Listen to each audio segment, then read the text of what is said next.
Europe 1. Punchline, Laurence Ferrari. Et bienvenue si vous nous rejoignez à l'instant dans Punchline sur Europe 1. On va débattre de l'actualité politique avec Guylaine Ottenheimer. Bonsoir. Bonsoir. Du magazine Challenge. Le retour d'Amin El-Khatmi. Bonsoir. Bonsoir. Président du Printemps républicain. Jean-Sébastien Ferjeux du site Atlantico. Bonsoir Jean-Sébastien. Bonsoir. Gilles Montré, essayiste, président de l'association Electis, c'est ça?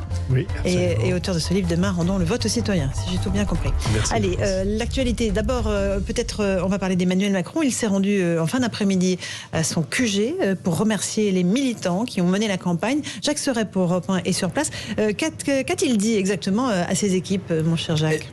Eh bien, Emmanuel Macron est toujours présent ici, rue du Rocher, auprès de ses équipes, auprès de ses salariés, de sa campagne, auprès des bénévoles qui se sont investis auprès de lui dans cette aventure. Ce que je peux vous dire, c'est que nous n'avons pas accès ici à l'intérieur de ce qui se passe rue du Rocher, mais certaines sources ont pu nous indiquer ce qu'a dit Emmanuel Macron. Voilà les paroles du chef de l'État devant ses proches. C'était très difficile car je vous ai demandé de faire une campagne dans un contexte très compliqué alors que je ne pouvais pas être candidat autant que je le voulais. Merci aux bénévoles, ceux qui ont collé, tracté, phoné, organisé les meetings avec Brigitte, puisque oui, la première dame est présente également. On voulait vous dire un immense merci. Ce que collectivement vous avez accompli est inédit. Le chef de l'État qui poursuit, normalement, nous n'avions statistiquement, historiquement, aucune chance, mais nous l'avons fait. Un président manifestement très ému ici lorsqu'il a pris la parole sur une terrasse de ce bâtiment. Les campagnes sont des périodes de vie extraordinaires. Dans les semaines à venir, il va falloir gagner, inspirer, enthousiasmer et continuer à rassembler le pays sur le projet qui est le nôtre autour du pacte scellé avec les Français. Voilà pour les paroles prononcées, les premières paroles prononcées ici par Emmanuel Macron. Merci beaucoup Jacques Serret d'Europe 1 pour ces précisions. Guylaine Ottenheimer, quand il dit normalement nous n'avions aucune chance, mais nous l'avons fait. Est-ce que c'est si vrai que ça ? Oui, c'est vrai, il y a une malédiction depuis le début de la 5e. Aucun président sortant hors cohabitation. C'est-à-dire que pendant la cohabitation, c'est pas le président qui est responsable de ce qui s'est passé dans le pays pendant les dernières années, puisqu'il y avait un Premier ministre qui avait le pouvoir législatif. Et donc, aucun président n'a été réélu dans la foulée. Il ne faut pas oublier que le général de Gaulle, dans la première élection, avait été élu par un collège de grands électeurs, et donc il n'a été élu au suffrage universel qu'une fois. Et seuls Jacques Chirac et François Mitterrand ont été élus dans le cadre d'une cohabitation, c'est-à-dire que c'est le Premier ministre qui prenait les foudres. Et tous les autres ont abandonné, ne se sont pas présentés, ont été battus. Et donc c'est un exploit, c'est vraiment une performance. Surtout que déjà, il y avait une performance la première fois, en se faisant élire, en n'ayant jamais été élu, en créant un parti à partir de rien. Mais je crois qu'il y a une frustration chez Emmanuel Macron parce qu'il a fait cet exploit et en même temps, est-ce qu'il va laisser une trace dans l'histoire uniquement pour ça ? Non. Et en fait, il n'a pas vraiment transformé le pays. Bon, certes, il y a eu le Covid, il y a eu les Gilets jaunes, mais certes, il y a un certain nombre de mesures économiques qui ont transformé le pays, le chômage qui a baissé, un record de création d'entreprises, mais on sent que le pays est encore très abattu, très pessimiste. Il n'a pas réenchanté le pays alors qu'il avait promis de réenchanter la politique, de lutter contre les extrêmes. Bon. Et donc je pense que ce nouveau quinquennat, il a un immense défi, c'est-à-dire de vraiment réduire les fractures, transformer le pays. Amin El-Khatmi, vous avez soutenu Emmanuel Macron. Quand il a dit le plus dur commence dimanche soir, il avait ô combien raison ? Bien sûr qu'il a raison, parce que même si évidemment il peut se féliciter de sa victoire, et c'est vrai que je suis d'accord avec ce que vous venez de dire, Guylaine, c'est que on avait l'impression quand même dans les heures qui ont suivi le résultat de l'élection, dans les commentaires qu'on entendait, que le troisième homme de l'élection, Monsieur Mélenchon, qui venait de perdre pour la troisième fois, était devenu Premier ministre. C'est son affiche de campagne. Voilà, c'est son affiche de campagne. Alors pour Mélenchon, Premier ministre. Quelqu'un qui dénonce la monarchie présidentielle et qui met sa tête sur la campagne des législatives, c'est quand même assez cocasse. On entendait l'autre finaliste, Madame Le Pen, qui perdait elle aussi pour la troisième fois, nous expliquer que c'était une victoire éclatante. Et finalement, le gagnant, double gagnant la première fois en 2017, réélu pour la première fois hors période, sans cohabitation, et qui, c'est vrai, venait de réaliser quand même un exploit sur le plan politique. On nous expliquait qu'il fallait relativiser, que le pourcentage d'inscrits n'était pas suffisant. Enfin, chacun trouvait un argument pour relativiser la victoire. C'est une victoire. Et en même temps, il ne faut pas qu'il y ait d'euphorie derrière, parce qu'il y a... Vous savez, moi j'ai été sur les marchés, j'ai fait du porte-à-porte, j'ai fait cette campagne sur le terrain. Il y a beaucoup de violence, il y a beaucoup de colère. J'ai senti dans les profondeurs du pays que quelque chose d'assez profondément enraciné était là, de ce que j'ai entendu sur Paris, sur les élites, sur la déconnexion, de ce que j'ai entendu sur, évidemment, d'anciens gilets jaunes, des mots très crus, des mots très violents, des mots très forts.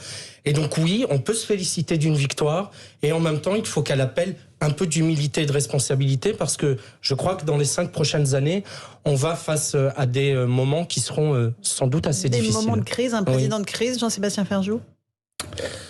Oui, certainement un président de crise. Et effectivement, moi je trouve que il faut pas minimiser l'exploit politique, même si je trouve que l'exploit il est plutôt en 2017 qu'en 2022 en quelque sorte. C'est vrai que c'était assez amusant d'entendre Marine Le Pen parler de victoire éclatante, Jean-Luc Mélenchon partir dans la rhétorique, parce que tous les gens qui disent qu'Emmanuel Macron est mal élu, ils oublient qu'en creux, mécaniquement, qu'est-ce que ça veut dire ? C'est-à-dire que les autres ont été quand même sacrément bien battus. Parce que si lui est mal élu, ça veut dire qu'eux ont été encore plus rejetés par les Français, ou encore moins choisis par les Français. Maintenant, là où je trouve que c'est un peu moins un exploit en 2022 en quelque sorte, il y a une décomposition de la vie politique française. Il y a des partis qui se sont effondrés, qui intellectuellement, idéologiquement, n'ont rien su reconduire. Donc mécaniquement, les institutions françaises, qu'est-ce qu'elles produisent ? Elles produisent le fait qu'il y ait un président, celui qui est en position la plus centrale, soit élu. Après, c'est Emmanuel Macron, c'est quelqu'un d'autre, peu importe, celui qui est en position la plus centrale est élu. C'est pour ça que je trouve que la performance était bien plus impressionnante en 2017, parce qu'il avait eu cet instinct-là de comprendre que les partis étaient effondrés. Maintenant, oui, on est face à un quinquennat qui va être très difficile. Moi, je crois que c'est une présidentielle ratée, non pas à cause du résultat, elle aurait pu être très réussie avec exactement le même résultat, mais parce qu'elle n'a pas purgé les émotions politiques qui se sont accumulées dans le pays. Il n'y a pas eu d'ailleurs véritablement de souffle, on le voit bien, là où Emmanuel Macron parlait de civilisation, était lui-même beaucoup plus dans quelque chose d'enthousiasmant et avait levé une forme d'espoir dans le pays en 2017. Là, il est resté sur vraiment le service minimum. Son discours de dimanche soir était relevé quasiment du générateur automatique de texte. Non, mais réellement, il n'y avait rien de très particulier dedans que n'importe qui d'autre n'aurait pas pu finalement dire à sa place sans que ça n'engage à grand chose. Mais le quinquennat va être difficile, parce que quand vous ne canalisez plus les pulsions politiques dans un pays qui par ailleurs est extrêmement fracturé, polarisé, mécaniquement, c'est un pays qui va vers la violence. Et Gilles Montré, avec des citoyens abstentionnistes ou qui ont voté contre Emmanuel Macron, qui ont le sentiment qu'on leur a volé tout simplement cette élection. Oui, le pays est coupé en deux aujourd'hui. Donc la victoire d'Emmanuel Macron, elle est historique. Hein. Elle est évidemment historique. Quand on pense qu'il y a encore pas si longtemps, vous avez jusqu'à 70% des Français qui disaient tout sauf Macron, qu'on était en plein Covid et qu'on pensait que là aussi il fallait tourner la page. Voilà, il y a eu quand même un résultat historique. Et la victoire a été, je trouve, assez modeste d'Emmanuel Macron. Au discours du Champ de Mars, il n'a pas du tout eu la victoire éclatante comme on avait pu voir en 2017. Là, il a un peu plus aujourd'hui, c'est normal, il est devant ses fans, hein, j'ai envie de dire, devant son équipe rue du Rocher. Maintenant, je pense que ce qui fait que cette victoire est modeste, c'est parce que précisément, la France est aujourd'hui coupée en deux. Coupée en deux géographiquement. Hein, on sait que Marine Le Pen est arrivée en tête dans plus de 30 départements, dans 20 000 communes. On a une France urbaine face à une France périphérique. On a une France coupée en deux socialement. Il a fait 80% à Paris, je crois, Emmanuel Macron. Voilà, 80% à Paris. Oui, on a à Bordeaux-Strasbourg, dans toutes les grandes zones urbaines, coupée en deux socialement. Là, on le voit, c'est entre d'un côté les classes favorisées, puis les classes moyennes, les ouvriers, les employés, et puis coupée en deux de manière générationnelle. Et c'est presque ce qu'il y a de plus effrayant. C'est-à-dire que à partir de 50 ans et plus, là, vous avez un vote massif pour Emmanuel Macron, et en dessous de 50 ans, vous avez eu un vote qui est abstentionniste, qui est pour Jean-Luc Mélenchon et qui est pour Marine Le Pen. Ceux qui se sont déplacés ont voté quand même pour Emmanuel Macron. Oui, mais vous avez un très fort score au premier tour sur Jean-Luc Mélenchon et sur Marine Le Pen chez les jeunes. Donc cette France, il va falloir la recoudre.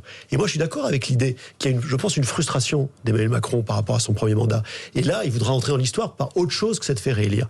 Et je pense que ça va être sur le terrain de la démocratie et des institutions. Parmi les choses qu'il n'a pas réussi à faire pendant le premier quinquennat, c'est toutes ces réformes institutionnelles dont il avait parlé, sur la proportionnelle, la limitation du nombre de députés. Il a essayé des choses sur de la démocratie dite participative, mais qui ont créé sans doute plus de frustration que ça n'a créé de vrais modes de gouvernance nouveaux. Là, il y a eu des mots très forts dès dimanche soir en disant « Nous allons construire collectivement une démocratie renouvelée, je pense que les Français, nous allons le prendre au mot là-dessus. Oui, il va falloir recoudre une France qui est coupée en deux. Et on ne la recoudra pas en attendant 5 ans la prochaine élection. Il va falloir en 2, voire en 3 ou 4. Oui, mais coupée en deux, comme on vient de le dire, entre cette France exclue, périphérique, plus jeune et moins favorisée, et l'autre. Et il va falloir recoudre en trouvant des sujets thématique, en cassant cette espèce de coupure entre les deux sur certains sujets pour retrouver des majorités sur les grands sujets de réforme. Un tout petit mot, Amine El-Khani, avant la pause. Évidemment, les questions de pouvoir d'achat sont très importantes. Le chantier démocratique, le chantier institutionnel sera très important parce que c'était l'une des revendications des Gilets jaunes de dire on ne se sent pas représenté. Si à l'issue, admettons, des élections législatives des 12 et 19 juin, Madame Le Pen, forte de ses près de 14 millions de voix et 42%, se retrouvait avec 8, 9 et même 15 députés. Ce serait d'un point de vue, et ça vaut pour M. Mélenchon en face. Si des millions de Français qui ont voté pour d'autres candidats que M. Macron se retrouvent avec 15 ou 20 ou 10 ou 12 députés pour les uns ou pour les autres, ça posera un problème démocratique important. Donc la question de la proportionnelle, la question du référendum d'initiative citoyenne, tous ces sujets-là seront à mon avis importants à voir. On fait une petite pause, on poursuit ce débat tous les 4 dans Punchline. On parlera précisément du Rassemblement national, Marine Le Pen, des alliances qu'elle juge impossibles avec les équipes d'Éric Zemmour. À tout de suite.